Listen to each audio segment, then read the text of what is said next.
not so well organised at the moment. So, sorry, Alison. The name of the chair is Gordon Hood. Gordon. Could you spell his second name, please? Yeah, it's just H-O-O-D. Hood. Hood. Oh, right. Yeah, Gordon Hood. Right. No, I've only been in Scotland for 30 years. I'm still getting used to the accent. Yeah. I'm from the land of Robin Hood, but I pronounce it Hood, not Hood. It's a beautiful accent, but it takes time to get used to. Anyway. Yeah. So I did Mr. Notman, of course I did, and I did that with my line manager, which is why we had the hearing at Crannog rather than, which is the building we were in. Yeah, I know the name of the building, yes. So that building was far worse than the previous two. Well, the problem, that's unfortunate because I was trying to make things better, not worse. Well, how could you make things better? If you'd have seen the room, you would have realised the illumination was inappropriate, the acoustics were inappropriate, the proximity of a noisy compressor for an air conditioning were inappropriate. Most of all, Gordon Hood's attitude was completely appalling. Do you recall him saying that "I am sure you can hear me" to Morag? What made him sure that Morag could hear? Does he have some sort of expertise in audiology? Is he a retired consultant, medical consultant? No. What's his area of expertise? What allows Gordon Hood to say that he is sure my wife can hear him? Yes, well, I think probably not very much. I think not very much. I wonder what he would say under cross-examination by a barrister. No, well, I don't think he would say that he could be sure. Well, but he did say quite clearly, I wrote that down, you heard it, "I am sure you can hear me," said more than once. Yeah. So he was sure in a children's panel meeting, a meeting which I know it isn't standard legal, but it has a legal status, clearly defined within Scots law, a legal status. He was sure that my wife could hear him, and he was not only wrong, he was not in a position to make that statement. No, that's probably true. No, that isn't probably true, Alison. That is clearly true, and if we take legal action against him, how will he respond when cross-examined in court? What will he say to a barrister? Because I can quote him, "I am sure you can hear me. You heard it, I heard it, Morag heard some of it, the rest of the people in the room heard it." So lots of witnesses. How is he going to respond? Is he going to apologise to Morag? Is he going to sort of try and argue his way out of it? And then let's go on to the lighting. I had to turn the lights off at one point. I actually had to leave the room to go and sit in a darkened room, the disabled toilet, where I was so ill I actually collapsed on the floor at one point.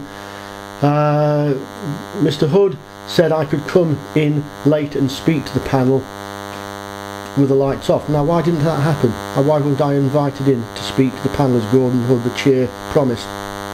Again, you heard the promise. You were there, so you know that the promise was broken. Yeah, well, he certainly did give you that offer, yes. I think he was perhaps wanting you to say that you wanted that to happen, but I mean, I don't want... Well, I did. I clearly said that I was happy for that. Right. I've got that, again, written down and recorded. What I would say, Mr. Notman, is that there are obviously a lot of difficulties that arise from yesterday's hearing.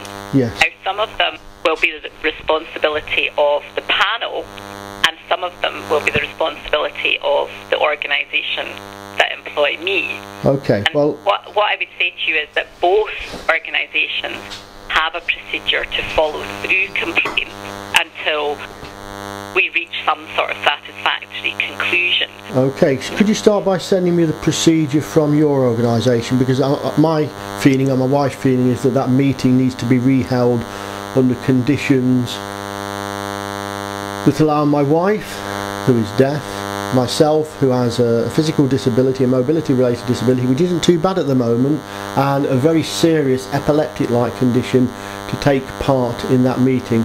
Yesterday's meeting and its conclusion should be, I don't know the proper legal term, sort of a declared null and void, and we should go through the procedure again under proper conditions.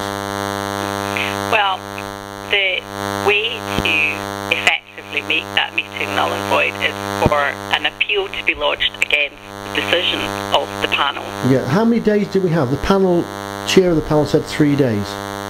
No, you can appeal any time time during the length of the warrant, which is 22 days. Yes, but that's 8 what days sister told me. Sorry. If you do appeal, the sheriff must hear it within 3 days. Oh right, so to make arrangements to hear. Mr. Hood misinformed us then. Because again, I wrote down what Mr. Hood said. I remember it quite clear. We have 3 days to appeal. So he misinformed us on a point of law. You were there. You should have corrected. Please, Alison, don't interrupt me. You were there.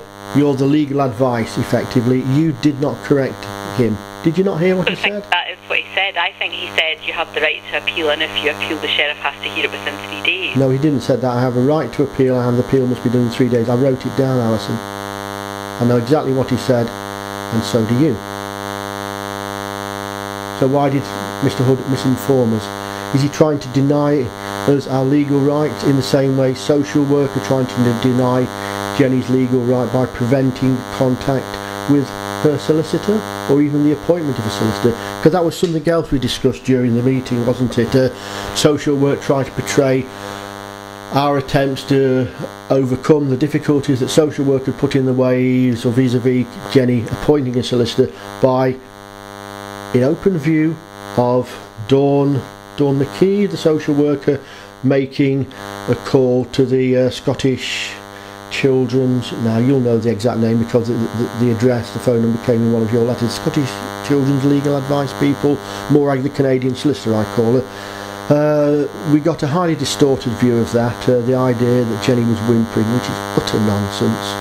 And I record, we're legal, all phone calls, all contact with social work. Social work have been told about this. I've informed you that I record calls, so I have recordings, and this alleged whimpering took place with another witness who could hear Jenny clearly on the phone, a solicitor from this children's law organisation.